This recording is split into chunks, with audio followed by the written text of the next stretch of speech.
After years of being branded the family failure, my brother pulled up in a luxury six-figure ride, moved into an upscale condo, and slid straight into a golden position at our dad's company. At Thanksgiving, he clinked his glass and smirked. Maybe you'll rise to my level someday. Not long after, every TV in the bar flashed my face. The room froze, forks suspended, drinks paused, and a hush swept through as everyone stared, shocked. Can you imagine sitting at Thanksgiving dinner, passing the gravy, and hearing your own father call you the family disappointment like it was just some casual joke? That day, a piece of me just shattered. He said it with a smirk, a little flicker in his eyes, and my mom actually laughed along. My brother, Mark, just grinned, as if it was the funniest thing he'd heard all night. I sat there, tried to swallow the lump in my throat, trying to pretend it didn't sting. Trying to pretend I was fine. But I wasn't. I never really had been. You see, in my family, success wasn't just a goal. It was like a uniform you had to wear, a badge of honor you earned only if you fit their very specific mold. My dad, Mr. Sterling, ran a high-powered financial firm, a titan in his industry. My mom, she was the kind of woman who could judge your entire life just by the car you drove or the label on your jacket. And then there was Mark, my older brother. He was their golden boy, perfectly sculpted for their world, the heir apparent. I remember his 21st birthday. Dad surprised him in the driveway with a brand new, glossy white BMW. A casual six-figure car, just like that. Leo, the younger brother, was there filming it all. You're good with phones, Leo, my dad said, almost as an afterthought. I was 19, working 2 part-time jobs, and my own car was a dented old Civic with just one window that actually worked. When I congratulated Mark, he threw an arm around me, that familiar, slightly patronizing pat on the back. Don't worry, little bro, he said. Maybe one day you'll get there. He meant it kindly, I think, but it landed like a sharp slap across my face. It echoed what I already knew. Mark got everything. A fully paid-for condo downtown, a cushy job at Dad's firm straight out of college, a $5,000 watch for graduation. Me? I wasn't even invited to his graduation dinner. Mom said it was more of a business networking thing, and I probably wouldn't fit in. That was my life story, wasn't it? Always standing just outside the frame, never quite fitting in. As I got older, the digs got subtler but sharper. When I dropped out of college to start my own business, they called it a phase, a childish rebellion. When it inevitably failed, my dad, with his usual blend of passive aggression, sent me an article titled, "Why Most Startups Collapse Within 2 Years," complete with a delightful caption from him. Interesting read, Leo. Mom would tell her friends I was still figuring things out, which was her polite way of saying I was unemployed. At family gatherings, Mark would chime in, "Hey, Leo, how's that next big idea coming along?" It was always followed by his girlfriend Chloe's high-pitched giggle and my mom's pitying glance, which always cut the deepest. I learned to laugh it off. Arguing with them only confirmed their narrative. Bitter, sensitive, unsuccessful Leo. While Mark posted photos from corporate retreats in Hawaii, I was hunched over my laptop, coding in my tiny apartment at 2 a.m., fueled by instant coffee and sheer stubbornness. One night, Dad called. "Leo, you should come work for me for a few years," he suggested, his voice heavy with implied wisdom. "Learn something real." I politely declined. "Suit yourself," he grunted, and then hung up. I heard the disappointment in his voice. Not anger, just that quiet, condescending pity that cut deeper than any shout ever could. It was like he'd already written me off. The real turning point started a few months before that fateful Thanksgiving. I'd been quietly working on a small tech platform. Nothing fancy at first, just a tool to automate customer data for local businesses. But it grew. Faster than I ever expected. Suddenly, investors were calling, not just any investors, but serious ones. I didn't tell my family. Not because I wanted to hide it, but because I knew exactly how it would go. They'd either mock it, or worse, offer patronizing support, just waiting for it to fail. I wanted to build something on my own terms, something real, without the constant shadow of my dad's firm or Mark's perfect resume looming over me. By then, I'd stopped showing up for most family events, my excuses becoming increasingly elaborate. But that year, Mom insisted. "It's been too long, honey. she cooed, her voice dripping with fake concern. Mark's bringing his new girlfriend, and everyone's excited to see you. The way she said, everyone, sounded so rehearsed, so hollow. I almost said no, but a small, foolishly hopeful part of me, the part that still wished they'd finally see me as more than just a disappointment, said yes. Dinner was at the Grandview Estate, a country club lifted straight out of a glossy magazine, where the napkins were folded into swans and the waiters wore white gloves. I arrived early, wearing the only blazer I owned, slightly wrinkled from being stuffed into my car. My family was already seated at a long, pristine table. Mark waved, a wide, practiced grin on his face. "Look who decided to show up," he called out, his voice carrying a little too loudly. "The prodigal son returns." Everyone laughed. I forced a smile and slid into my seat. "Don't let it get to you," I told myself, a familiar mantra. "Not tonight." But the old routine began almost immediately. Dad quizzed Mark on quarterly performance, dissecting balance sheets as if I weren't even there. Mom complimented Chloe's elegant taste, then casually, almost as an afterthought, turned to me. "So Leo, what are you doing these days?" I kept it simple. "Still working on a few tech projects." Dad raised an eyebrow, his expression a mixture of mild curiosity and disdain. "Tech projects," he repeated, as if the words themselves were a foreign language. "So no real job yet?" Mark chuckled, a smug, low sound. "Hey, he's an entrepreneur, Dad. That's what they call it now when you don't have a paycheck." Everyone chuckled again. The familiar burn rose in my chest, a hot, tight knot. But I forced a smile. "Something like that," I said. Mom patted my hand gently, a gesture of comfort meant for a child, or perhaps a pet. "We're proud of you for trying, dear. Not everyone's meant to take the easy route." The dinner continued, a symphony of little jabs disguised as humor, each one a perfectly aimed needle. As the wine flowed, the comments got looser, sharper. Mark launched into a story about how Dad had taught him everything he knew about business, how some people just aren't wired for success. Then came a toast, the moment that branded itself into my memory like a hot iron. Mark stood, glass raised, his voice carrying across the nearby tables, drawing attention. "Here's to family," he announced. "And to my brother Leo. Maybe someday you'll catch up." Laughter rippled through the room. My hand tightened around my glass, knuckles white. But I said nothing. I just looked at him, at all of them, and smiled. A real smile this time, though. They didn't know why. 15 minutes later, as dessert was being served, the giant TV above the bar flickered. The sports channel cut to breaking news. Local business headlines. The anchor's voice filled the sudden quiet. Tech startup acquired for $40 million. Founded by local man Leo Sterling. I barely heard the rest. The room seemed to slow, the air growing thick. My dad froze mid-sip. My mom's perfect smile faltered, her eyes wide. Mark turned toward the screen, his face draining of all color. Then he looked at me, his voice barely a whisper. "Wait, that's your company." And that was the moment everything shifted. Not just in that opulent dining room, but in my entire life.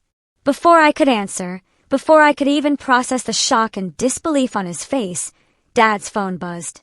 He picked it up, glanced at the screen, and his face turned utterly unreadable. That was when I knew something bigger, something much more significant, was coming. The silence that followed the headline was absolutely deafening, pressing against my ribs, making it hard to breathe. Mark's hand hovered midair, wine glass forgotten. My mom blinked at the TV, her jaw tight, a muscle twitching in her cheek. Dad's phone buzzed again, vibrating against the crisp white tablecloth, a jarring sound in the sudden quiet.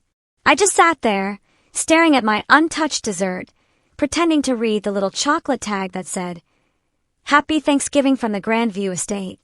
Dad was the first to speak. "Well," he cleared his throat, his voice stiff, forced. "I suppose that explains why you've been so busy." He laughed, a dry, unnatural sound that grated on my ears. Mom finally found her voice.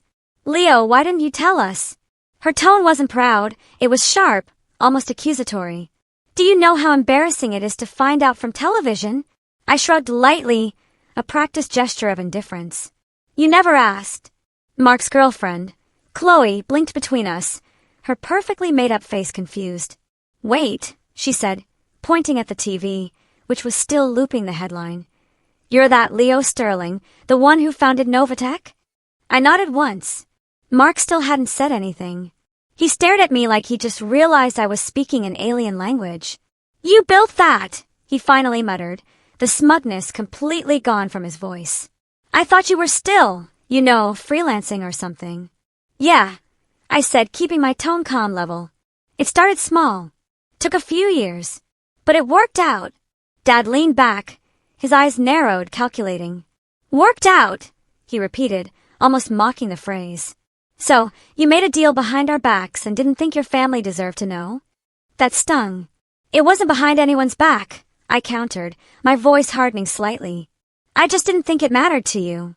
You've all made it pretty clear I'm the black sheep. Mom gasped quietly, her hand flying to her chest in feigned shock.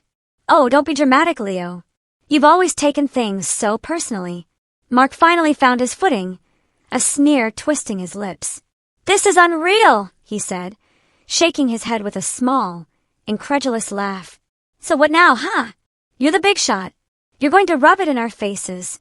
I looked at him, at that familiar smug half-smile, trying desperately to mask whatever panic was bubbling underneath. No, I said, my voice steady. I was just here for dinner.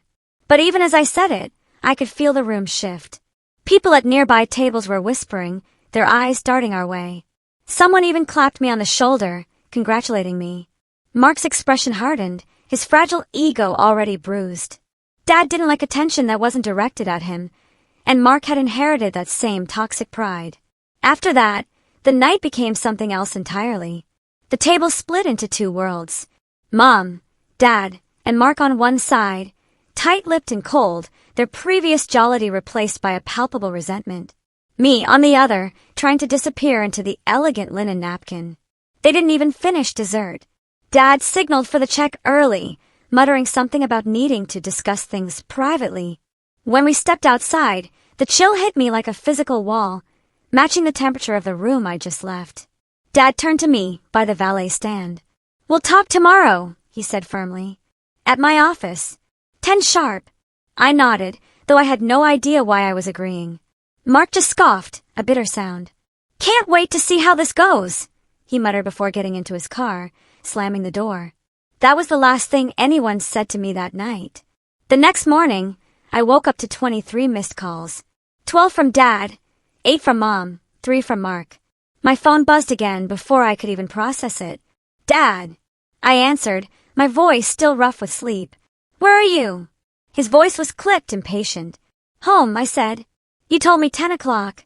It's 9:30. Come now, he commanded. We need to clear the air.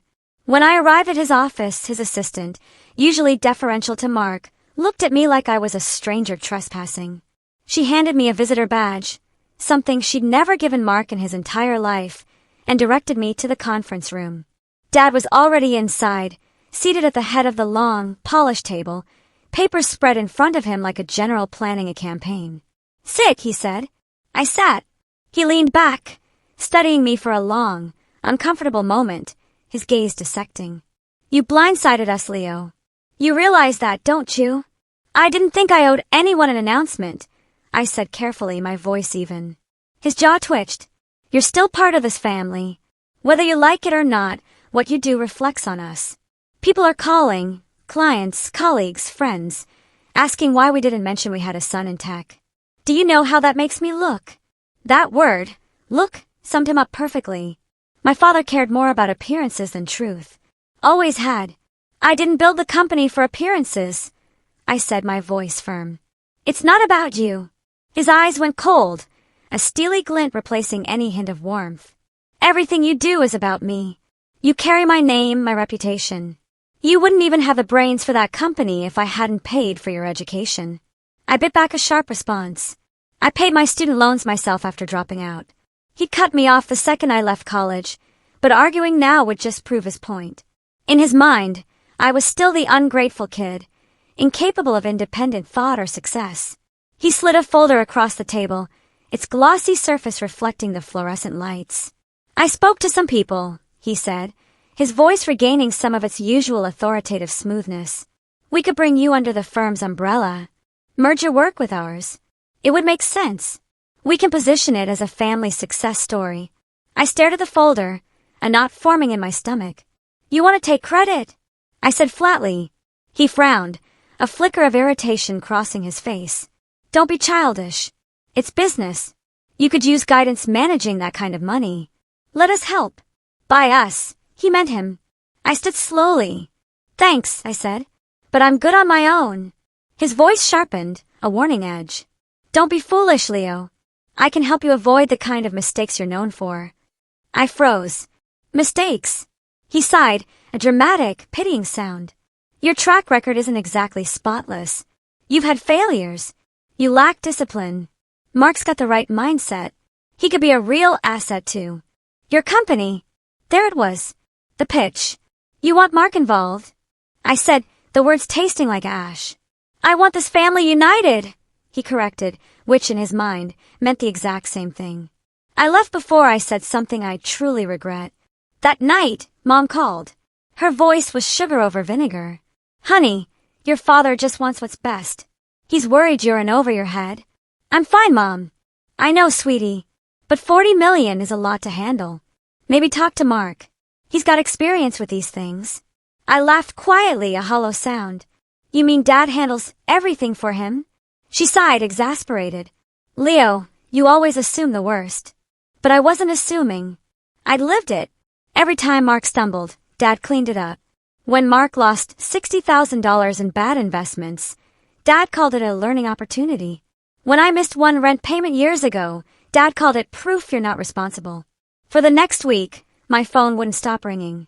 Mark sent me a long, overly enthusiastic text about joining forces and doing something big together. I ignored it. Then came the dinner invite from Mom, just to talk things through. Against my better judgment, I went. Dinner was at their house, the same one filled with pictures of Mark's graduation, Mark's awards, Mark shaking hands with Dad's business partners. There was exactly one photo of me, shoved on a side table, half cropped out of a family shot from years ago. Mark greeted me with a wide smile that didn't quite reach his eyes. Hey man, look at you, Mr. Big Deal. He clapped my shoulder a little too hard. Hey, I said, sitting down. Dad didn't waste time. Your brother's got a proposal, he announced, his voice booming with forced enthusiasm. Mark leaned forward, an honest expression plastered on his face. So here's the idea. You've got the tech. I've got the connections. We can scale this thing tenfold. I bring in clients, investors, infrastructure. You handle the product. Equal partners. I blinked. Equal. He nodded, beaming. 50/50. Dad nodded approvingly, as if it was already decided, a done deal. It's a win-win. You get stability. He gets exposure. Everyone benefits. I stared at both of them. You realize my company was just acquired, I said, my voice flat. There's no partnership to offer. Mark smirked, a hint of his usual condescension returning. Come on, man. Don't play coy. You'll start another one, right? You've got talent, and we can back you this time properly. Mom placed her hand on mine, her eyes wide and pleading. Leo, think about it. Families should help each other. I looked at their faces, hopeful, expectant, greedy. It wasn't about family. It was about control. They couldn't stand that I'd done something without them, that I'd somehow bypassed their carefully constructed hierarchy. I stood. Thanks for dinner, I said. Mom's smile faltered, her hand dropping from mine. I'm glad you're proud, I said, looking directly at my father. But I don't need managing partners, or mentors, or help. Dad's voice hardened, his eyes flashing with anger. You're making a mistake. Maybe, I said, grabbing my coat, but it'll be my mistake. I left before they could stop me. That should have been the end of it. But of course it wasn't. Over the next few days, Dad started calling people he knew in tech and finance circles, checking in, offering advice, clarifying details. It didn't take long before a few of my old contacts told me he'd been introducing himself as a key backer of my company. When I confronted him, he brushed it off. I'm just helping establish credibility, he said, as if I were too naive to understand. Then Mark posted on LinkedIn. A long, self-congratulatory post about learning from family success stories. It included a picture of us at Thanksgiving with a caption that read, "Proud of my brother for carrying the Sterling name into tech innovation. Excited for what's next together." We weren't working together, not even close, but he was already telling people we were. That's when I realized they weren't just trying to share the spotlight. They were trying to take it, and I knew exactly what I had to do next. But before I could act, something happened that changed everything. Something that showed me just how far they were willing to go to drag me back under their control. The betrayal didn't come as a sudden explosion. It came like a slow leak, quiet at first, almost invisible. But by the time I noticed, the damage was already spreading. It started with an email I wasn't supposed to see. I was sitting in a small cafe downtown, laptop open, headphones on, working through post-acquisition logistics for Novatech, when I got a message from my bank. At first, I thought it was a standard verification alert. But then I saw the subject line, "Request for account authorization, pending approval." The request came from Sterling Financial Group, my father's firm. They'd submitted a request to gain temporary financial oversight on my business accounts, all under the pretense of family trust management. It was flagged as suspicious because obviously I hadn't authorized anything. I froze. My coffee went cold while I reread the message 5 times, hoping I was misunderstanding it. I wasn't. The document attached even had my father's digital signature and a note that said, "Leo Sterling, beneficiary oversight under Family Fiduciary Authority." Beneficiary. The word made my stomach turn. They were trying to legally classify my company earnings under the Sterling Family Trust, the one I'd been explicitly excluded from years ago. It wasn't just overreach. It was a full-on attempt to seize control. I called my father immediately.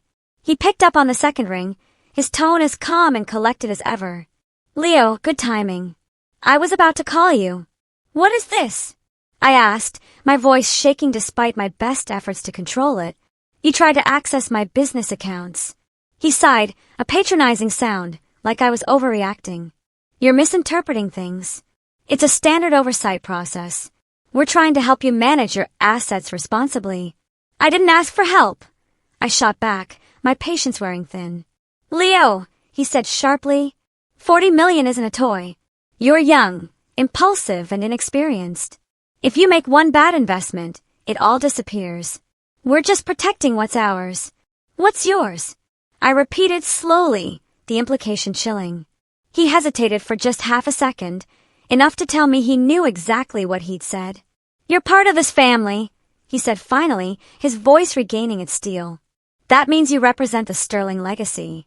The company's success reflects on us. It doesn't belong to you.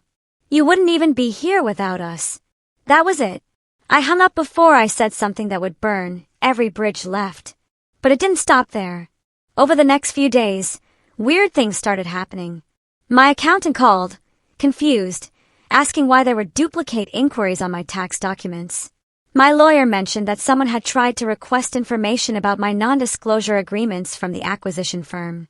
Someone else, anonymous, had even contacted one of the venture capital groups I'd worked with, asking if I'd ever mishandled funds.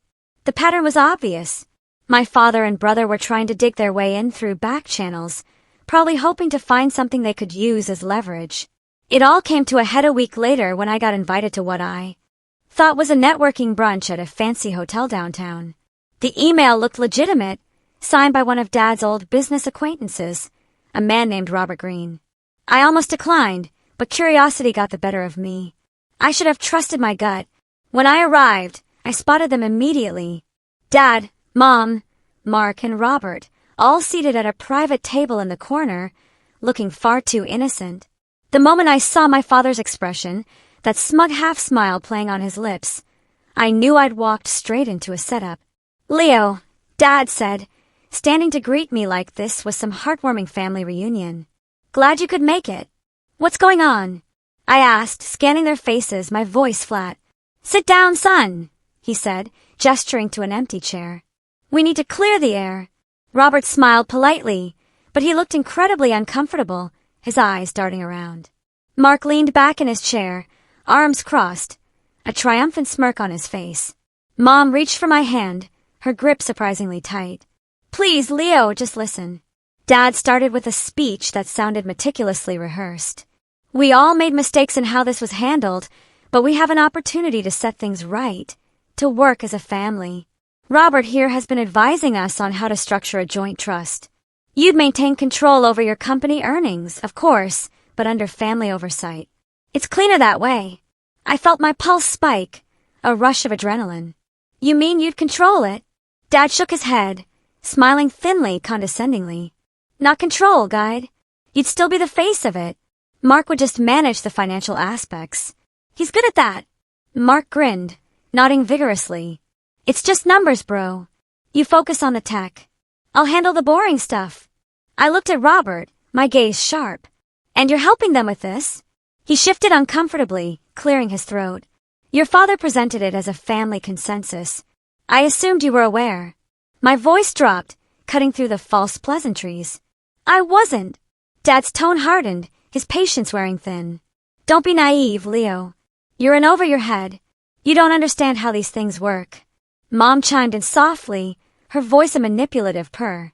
Honey, your father's just trying to protect you. You've always been so independent, but independence doesn't mean isolation. Mark chuckled under his breath, a snide, knowing sound. Yeah, man. Don't make this harder than it has to be. That's when something in me snapped. Not loudly, not dramatically, just quietly enough that I felt it in my bones, a cold, hard click. I stood up slowly, pushing my chair back with a scrape that echoed through the private room. You really think you can just take what I built because it makes you uncomfortable that it's mine? Dad's face tightened, his eyes narrowing. Watch your tone. No, I said, finally meeting his gaze without flinching. For once, you watch yours. The air went heavy, thick with unspoken fury. Mom looked like she might actually cry, her carefully composed facade cracking. Mark just rolled his eyes, a dismissive gesture. I'm not signing anything, I said, my voice steady, resolute. And if you try to touch my accounts again, I'll make it public. Dad scoffed, a humorless sound. Don't threaten me, boy. You wouldn't dare embarrass this family. Maybe you're right, I said, a slow, chilling smile spreading across my face. Maybe I won't have to. I turned and walked out, leaving them stunned. But even as I left, I could feel Mark's glare on my back like a physical warning. That night, the real betrayal hit. I was at home, half asleep, when my phone exploded with notifications. Dozens of messages, emails, calls. My business Slack was going absolutely crazy. A client had posted on social media, tagging me directly. Disappointed to learn about the internal misconduct at Novatech. Hope this isn't true, Leo. My stomach dropped, a cold, sickening lurch. I opened my laptop and saw it. A leaked document thread online, supposedly exposing how I'd falsified company data before the acquisition. The files were clearly doctored, crudely photoshopped, but they looked real. Internal memos, spreadsheets, even fake email chains. Whoever did it knew exactly what they were doing, creating a web of lies designed to destroy me. My phone buzzed again. It was my head of operations, Sophia, calling in a panic. Leo, what's going on? Investors are asking for statements. I don't know, I said, my voice hoarse, already pulling up the documents she was talking about. But someone's trying to take us down. Within an hour, I traced the first leak to an IP address linked to Sterling Financial Group. I sat there in my dark apartment, staring at the glow of the screen, feeling the kind of cold that comes from betrayal you can't quite process yet. My own family had sabotaged me. Not just embarrassed me, not just tried to control me, but tried to destroy everything I built. I confronted them the next morning. I walked straight into my father's office without knocking, the door swinging open with a violent thud. He didn't even look surprised. You went too far, I said, my voice dangerously low. He looked up from his desk, unbothered, calmly signing a document. Careful what you accuse people of. You leaked fake documents. You tried to ruin me. I protected our name, he said flatly, his eyes devoid of emotion. People talk, Leo. They asked questions. You're not prepared for that kind of scrutiny. I simply redirected the narrative. Mark leaned against the doorway, arms crossed, a sneer on his face. Relax, man. No one believes that stuff. Then why do it? I demanded, my fists clenched. He smirked. Because you needed a reminder. You don't get to cut us out. Not after everything we've done for you. Everything they'd done for me. The irony burned, a bitter taste in my mouth. I didn't shout. I didn't threaten. I just looked at both of them, my gaze unwavering, and said, "You've made a mistake you can't undo." Dad's eyes narrowed, a flicker of something unreadable there. "Is that a threat?" "No," I said, my voice calm, unwavering. "It's a promise." I walked out without another word. But later that week, something else happened. Something that made my father's betrayal look almost small in comparison. A letter arrived at my door. No name, no return address. Inside was a printed email thread between Mark and one of my acquisition partners. The message was short but devastating. "Hey, appreciate your time earlier. Just to confirm, the offer still stands. We'd be willing to negotiate directly if Leo steps back. Family would make a much better public face for Novatech.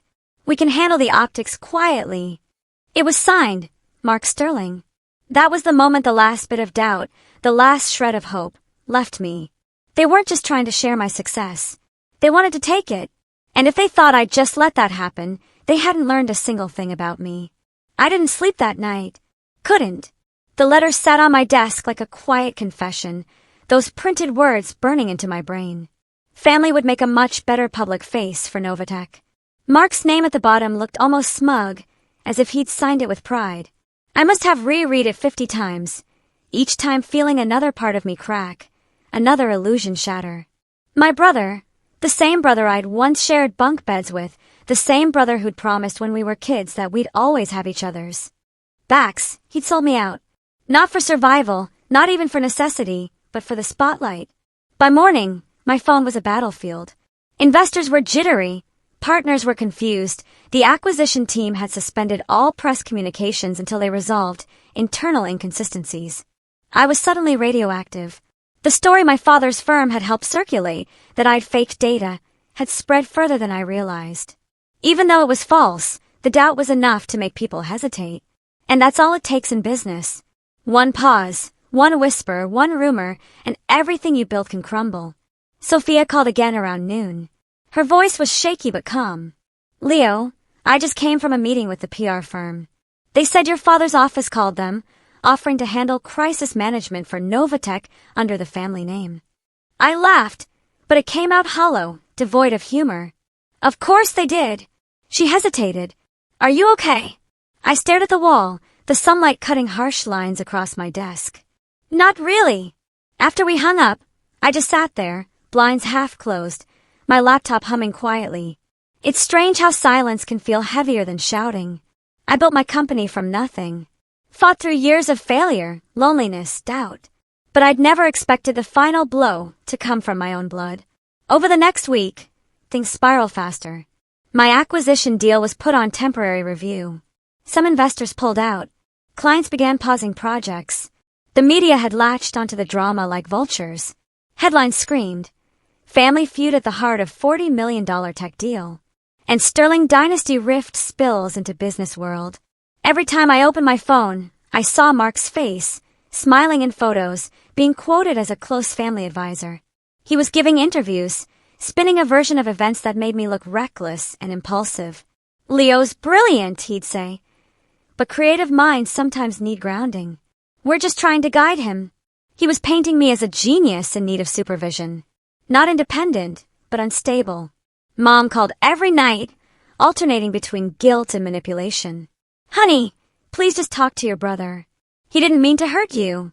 He forged my name on documents, Mom." "Oh, your father said it was just a misunderstanding. You know how paperwork can get." "Paperwork doesn't send fake emails to investors," I said quietly, a tremor in my voice. She sighed, her tone softening with feigned sympathy. "You've always been so sensitive. This isn't worth losing your family over." But that was the thing. I hadn't lost my family. They'd lost me. Then came the lowest blow.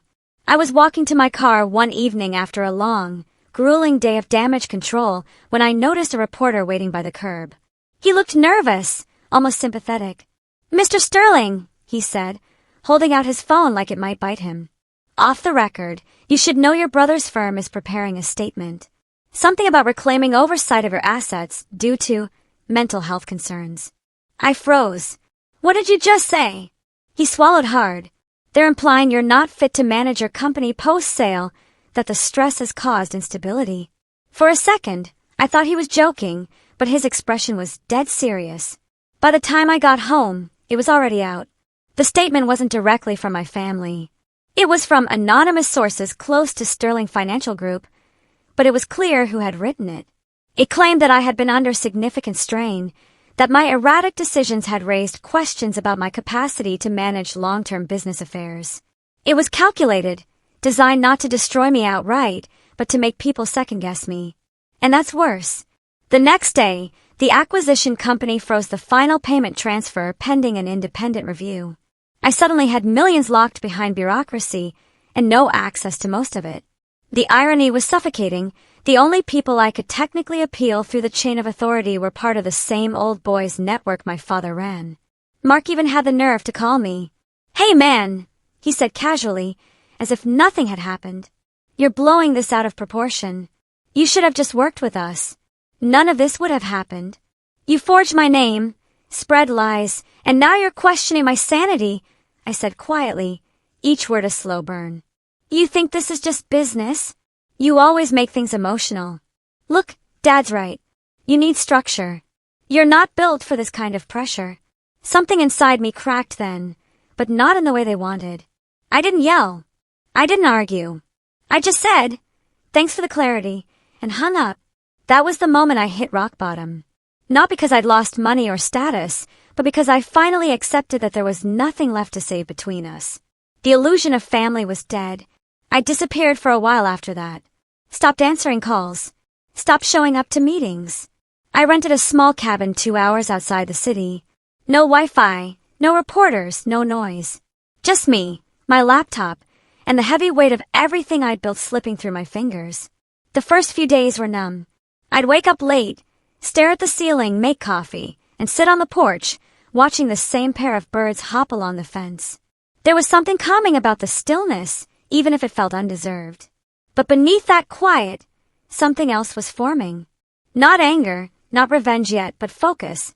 The kind that comes when there's nothing left to lose.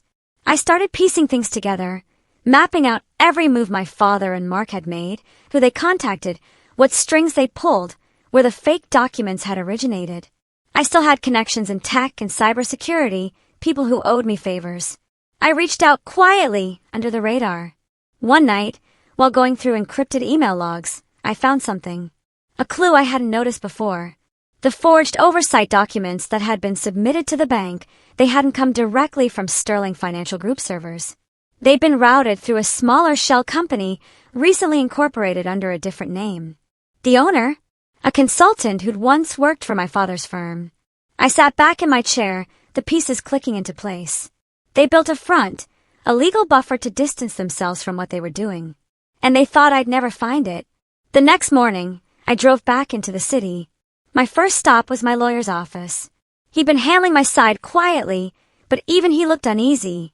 "Leo," he said, "I need to be honest with you. Your father's influence is substantial. If we push too hard publicly, this could get ugly.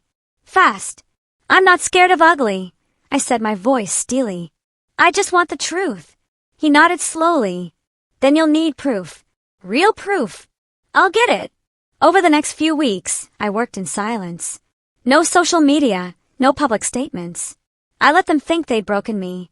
Meanwhile, I was collecting digital fingerprints, tracing money transfers, building a trail of evidence so clean it could cut glass.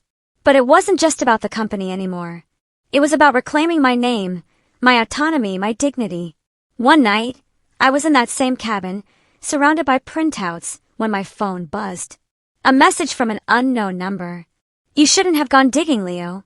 Some things are better left buried." No signature, but I didn't need one. I looked at the screen for a long time, then turned it off and set it face down on the table. For the first time in months, I felt something sharp in my chest. Not fear, but absolute resolve. Because now it wasn't just business. It was war. And the people who had once called me the family disappointment had no idea how much damage disappointment could do once it stopped caring about their approval. It's funny how rock bottom sharpens you. When you've lost everything, your reputation, your trust, your family, what's left is clarity. Cold, ruthless clarity. I didn't rush my comeback. I wanted it to burn slow, quiet, deliberate, the way a fuse crawls before it reaches the dynamite. The first thing I did was rebuild my footing. I didn't try to fight the headlines or argue online. I'd learned something from watching my father operate. People forget noise, but they remember proof. So, I started with what I could control. I called Sophia. She sounded hesitant at first, probably wondering if I was about to announce I was quitting. "Leo, it's been weeks. How are you?" "I'm fine," I said, though that was a stretch. "Listen, I need your help with something." "Off the record." There was a pause. Then, "I'm listening." Over the next hour, I laid everything out. The fake financial oversight requests, the shell company tied to my father, the leaked emails, Mark's attempt to negotiate behind my back. I didn't tell her about the anonymous text yet. Sophia was quiet for a long time. Then, she said something that stuck with me. A simple truth. "They made one mistake." "What's that?" "They underestimated you." That single line flipped a switch in me. We started small, reclaiming control over what they'd taken. Sophia reached out to key clients, one by one, under the radar, assuring them the allegations were being rigorously investigated. I hired an independent auditor to verify every shred of Novateca's financial history. Within a week, the auditor's report came back. Everything was clean. No data manipulation, no fraud, nothing but excellence. That gave us leverage. Not enough to restore the acquisition yet, but enough to plant significant doubt about my father's concerns. Next, I met with an old friend, Daniel, a cybersecurity expert I'd helped years ago when his startup almost collapsed. He owed me one. When I told him about the forged documents and the shell company, he grinned, a predatory glint in his eye. "You want me to find who really did it? I want you to make it undeniable." For 2 weeks, Daniel dug into the digital mud. Every night, he'd send me updates. IP traces, VPN logs, server timestamps, the works. It was a ghost hunt until one night he called me, excitement practically vibrating in his voice. "Got something. You're going to like this." He traced the origin of the forged documents to a laptop registered under Sterling Financial's network, specifically Mark's credentials. But here's where it got interesting. The files were uploaded from a remote connection during business hours, when Mark was supposedly off-site meeting clients. Meaning he tried to cover his tracks by bouncing through the firm's proxy, but Daniel had pieced it back together, pixel by painstaking pixel. It wasn't enough to take them down yet, but it was enough to start planning how. Meanwhile, something else started to happen. The narrative began shifting. A tech journalist who'd covered my acquisition months earlier reached out privately. "I've heard whispers about what your family's been doing. If you're ready to talk, I'll listen." I didn't respond right away. Timing mattered. I wanted all the dominoes in place first. Then came the call I'd been waiting for, the acquisition company's legal division. "Mr. Sterling," the attorney said, his voice professional and crisp. "The review is complete. Your name has been cleared. We'll proceed with the final disbursement this week." I didn't celebrate, not outwardly. But when I hung up, I sat in my car for a long time, just breathing. That was the first real victory, not just for me, but against them. But I wasn't done. Once the funds were released, I made a few quiet moves. I opened a new holding company under a different name, Vidian Holdings. No ties to the Sterling family, no familiar executives. I transferred assets, patents, and rights connected to my upcoming projects there. It was airtight, legal, and invisible. Then I started my next venture. I called it Synapse AI, an AI platform that automated back-end infrastructure for startups. It was exactly what I wished I'd had when I was building Novatec. Within 3 months, early investors were lining up. Within 6, it was already valued at $10 million privately. I made sure no public filings mentioned my last name. While I was rebuilding, Mark was busy imploding. His guidance, narrative was losing traction. Without my silence to fuel it, the press started digging. A few journalists noticed discrepancies in his story, conflicting timelines, self-contradicting claims. Then, one outlet published a piece highlighting possible misconduct within Sterling Financial's PR outreach related to Leo Sterling's defamation. I didn't even have to do anything. Their own arrogance was eating them alive. Still, I wanted more than vindication. I wanted distance. So I moved, sold my apartment, and bought a penthouse downtown under Vidian Holdings. Floor-to-ceiling windows, minimalist furniture, a silence that felt earned, not empty. I poured myself into Synapse AI, working late nights, refining systems, mentoring new developers. I found purpose again, not in proving anyone wrong, but in building something that wasn't tainted by their shadow. And yet, as my success grew, so did their desperation. Mom started leaving voicemails. First gentle, then pleading. Honey, please call your father. He's worried about you. Worried about me. The irony made me laugh. A short, bitter bark. Then Mark texted me out of nowhere. We should talk. Things are getting messy here. I ignored it. 2 days later, I got an email from one of Dad's old business rivals, a man named Arthur Vance. He congratulated me on Synapse AI and attached a short note. I've heard what your family tried to do. If you ever need leverage, let's just say I have a few old skeletons from your father's closet that might interest you. I didn't respond to that either, but I saved the email. Not because I wanted revenge. Not yet. But because it was proof that the tide had turned. For the first time, people weren't looking at me as the disappointment.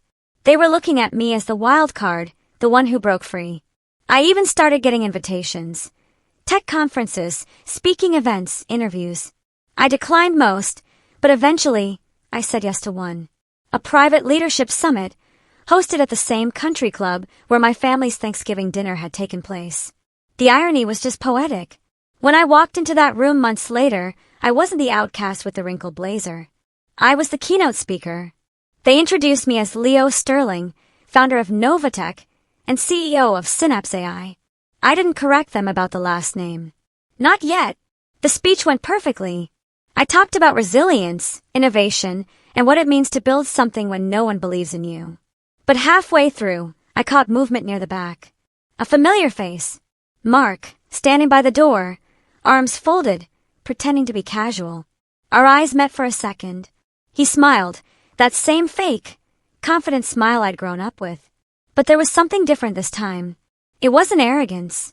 It was discomfort. After the speech, he cornered me near the bar. Didn't know you'd be here, he said, trying to sound light, breezy. Guess you didn't check the guest list. He laughed awkwardly. You've been busy. Synapse AI's all over the news. Impressive stuff. I didn't reply, just took a sip of my drink. He shifted, his tone softening, a hint of desperation creeping in. Look, things at Dad's firm, they're not great. He's under investigation. Some client losses. A few bad trades. He's not handling it well. I took another slow sip. That's unfortunate. Mark's jaw tightened. Come on, man. You don't have to act like this. We're family, aren't we? He exhaled, frustrated. You can't seriously hold a grudge forever. You won. Isn't that enough? I looked at him for a long moment, then said quietly, You still think this was about winning? He didn't answer. That night, I drove home in silence, city lights streaking past the windshield. I should have felt satisfied, vindicated even. But deep down, I knew this wasn't over. They hadn't learned anything. They hadn't apologized. They hadn't even acknowledged what they did. Still, life was finally stable. Synapse AI was booming, my reputation restored, and the acquisition funds safely under my control. The same people who once ignored me now wanted to partner with me. My name was quietly building weight in circles my father could never reach. And yet, there was still a part of me, that quiet, buried part that wanted closure. Not revenge, just truth laid bare. That chance came a month later when I received a call from a journalist who'd been investigating Sterling Financial for months. Mr. Sterling, she said, her voice urgent, you might want to see something before it goes public. She sent me a file. Dozens of internal documents, recordings, emails. It was everything. Illegal transfers, fake partnerships, manipulation of client funds, all of it pointing to my father's firm and Mark's involvement. I scrolled through the evidence, my heart pounding. For the first time, I realized I wasn't just holding proof of their betrayal. I was holding power, and I knew exactly how to use it. But before I did, I wanted to see just how far they'd fall on their own.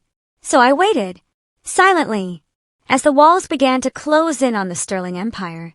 It started with whispers, then audits, then finally something that even my father couldn't buy his way out of, a federal investigation. When the investigation into Sterling Financial became public, I didn't have to lift a finger. News outlets that once ignored me were now plastering headlines across every feed.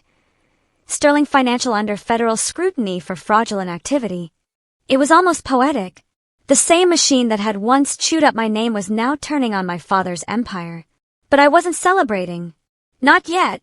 I'd learned to wait, to let people show how desperate they could get before the final push. Within a week, Mark called me. I let it ring twice before answering. Leo, his voice cracked slightly. You've seen the news. I have. He exhaled shakily. They're saying I doctor documents, that we falsified financials. You know that's not true. Oh, I do, I said calmly. I know exactly who falsified documents. There was silence, then a nervous, pathetic laugh. Okay, look, I made mistakes, but I didn't do that. It was Dad's idea. He said we had to protect the family name. I was just following orders. Mark always reverted to that. The obedient son defense, so convenient when things got messy. I can't help you, I said. You made your choices. Leo, please, he said, desperation bleeding into his tone. They're coming for me now. I need you to talk to your contacts, the tech press, the auditors. Tell them I had nothing to do with it. I stared out my window, city lights glinting like cold stars against the skyline. You didn't have a problem using my name when it suited you, I said quietly. Now you want me to clean yours? Come on, man. You're not really going to just watch me go down. I'm not watching, I said. I'm remembering. I hung up, but I wasn't done. His panic gave me something I'd been waiting for. Timing. If Mark was breaking, that meant Dad was cornered. And when men like my father feel cornered, they start making sloppy moves. Through Daniel, I learned the investigation had traced one of the shell company accounts to an offshore fund in Dad's name, the same one he'd used years ago to hide money during a market scandal. That account, Daniel discovered, was still active. Worse, it had recent transactions, including payments to the consultant who forged my documents. It was the missing piece. I met Daniel in a dim cafe that night. He slid a flash drive across the table. Everything you need. Transaction history, transfer records, timestamps. They tried to erase them, but I found backups. I picked it up carefully, the cold plastic a stark contrast to the burning heat in my chest. This could ruin him. Daniel smirked. That's the point, right? But I didn't want just ruin. I wanted revelation. A moment they couldn't talk their way out of, where every mask fell off in front of witnesses who mattered. And Thanksgiving was coming again. Mom sent the usual group message. Family dinner, same place, 6 p.m. Let's put the past behind us. I almost deleted it. Then I realized it was the perfect stage. When the night came, I arrived early. Same country club, same polished silverware, same warm, deceptive lighting. The last time I'd walked in here, I was the disappointment. This time, I was the storm they didn't see coming. They arrived one by one. Mom first, dressed like she was attending a photo shoot. Then Mark, pale and tense, his eyes darting nervously. And finally, Dad, looking worn down, lines etched around his mouth, though still trying desperately to project authority. He greeted me with forced warmth. Leo, glad you came. I nodded. Wouldn't miss it. We made small talk. It was brittle, fragile. Every word felt like it might shatter. Halfway through dinner, Mark finally snapped. Are you happy now? He asked, his voice tight, venomous. You got what you wanted. The company's collapsing. Dad's reputation is shot. My career's done. I set my fork down, the clink echoing in the sudden quiet. You did that yourselves. Dad's tone sharpened, a familiar warning. Don't take that tone with your brother. He's paid enough for your grudge. My grudge, I said softly, almost thoughtfully. You framed me. You stole from me. You tried to bury me. And now you want pity. He leaned forward, eyes cold, hard as diamonds. You're still bitter. You think success makes you righteous. You wouldn't even have that success if it weren't for this family. I smiled slightly, a genuine, chilling smile. Funny. I used to believe that, too. Then I pulled out my phone, opened a file, and slid it across the table. It was Daniel's compilation. Timestamp bank records, emails, offshore transfers, everything. Dad's expression froze, his face a mask of sudden horror. Mark leaned in, his eyes scanning the screen, and went utterly white, his jaw slack. Mom just whispered, her voice barely audible, "What is this?" "Proof," I said simply. "Every transfer, every forgery, every payment tied to your consultant. It's all there. You didn't. Just break the law. You tried to drag my name through it too." Dad's hand trembled slightly, though he tried to hide it by folding his napkin. "You think this will help you? You're as much a Sterling as we are. If this comes out, your name's in it too." I leaned back, a sense of profound calm settling over me. "No, Leo Sterling is done.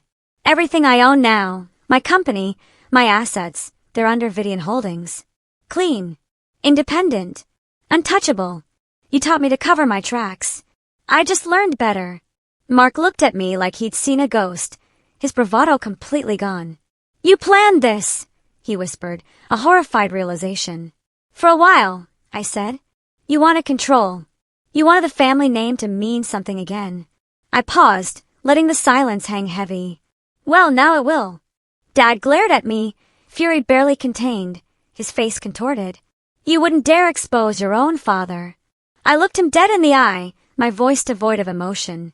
"You stopped being my father when you tried to destroy me."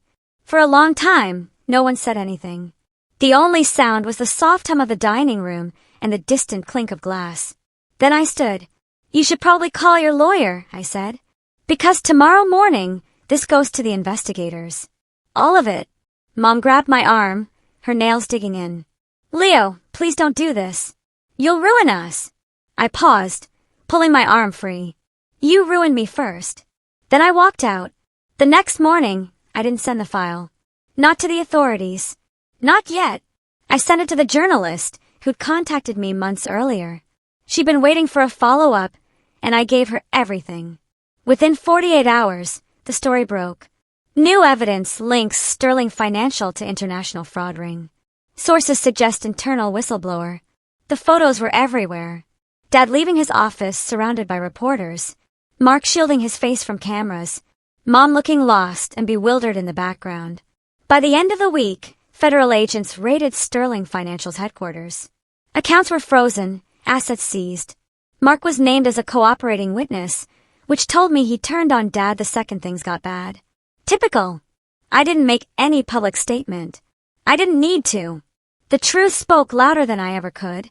But the best part came later that month, when the same news channel that had once broadcast my company's acquisition now ran a special segment on the fall of Sterling Financial.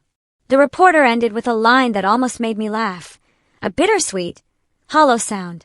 Ironically, the family's estranged son, tech entrepreneur Leo Sterling, appears to be the only member who emerged unscathed and more successful than ever. I turned off the TV, sat back in silence, and let that sentence settle. They'd spent years calling me the disappointment. Now I was the only thing left standing with the Sterling name, and the world finally knew why. But what they didn't know was that I wasn't done yet. Because I just received a letter. Not from a lawyer, not from a journalist, but from someone I hadn't expected to hear from again. A letter that would change what I planned to do next. The letter came on a gray December morning, slipped under my apartment door without a return address. The envelope was plain, the handwriting careful but trembling. I recognized it immediately. My mother's. For a moment, I thought about throwing it away, letting it remain unread. But curiosity won. Inside was a single page. Her words were short, uneven, as if penned in haste or distress. "Leo, your father's been charged. They came to the house last night. Mark gave them everything to save himself. He's under investigation, too. I don't expect forgiveness, but I needed you to know that we never stopped loving you. We just didn't understand you, and now it's too late. I hope you find peace. Please don't come here. It's better if you remember us the way we were before all of this. Love, Mom." I set the letter down and stared at it for a long time. There was no satisfaction in it. Not the kind you see in movies, with triumphant music and a sense of absolute victory. Just a quiet, heavy finality. A few days later, the verdicts began rolling in. My father's empire collapsed publicly and painfully. He was found guilty of fraud, tax evasion, and obstruction of justice. The same financial press that had once worshipped him now picked apart every lie he'd built. Reporters describe how he'd used his firm to manipulate markets and cover illegal transfers, and how the cover-up began when he tried to protect his family's image. Mark wasn't spared either. He struck a deal to avoid prison, but his career was finished. Every major financial institution cut ties with him. He moved out of his downtown condo. His name scrubbed from company registries. His once lavish life reduced to a series of apologies no one cared to hear. Mom disappeared from the public eye. She sold the family home quietly and moved out of state. I didn't hear from her again, though sometimes I caught myself wondering if she'd ever found peace. As for me, the irony was striking. I didn't have to lift a single finger once the truth came out. Everything they'd used against me became their undoing. The documents they forged, the lies they spread, the arrogance that made them believe they could control everything. It all came back around perfectly, almost poetically. The night my father's sentencing aired on the news, I sat alone in my office, the city glowing beneath the window. The reporter's voice droned softly in the background. Former financial executive Mr. Sterling, sentenced to 12 years in federal prison.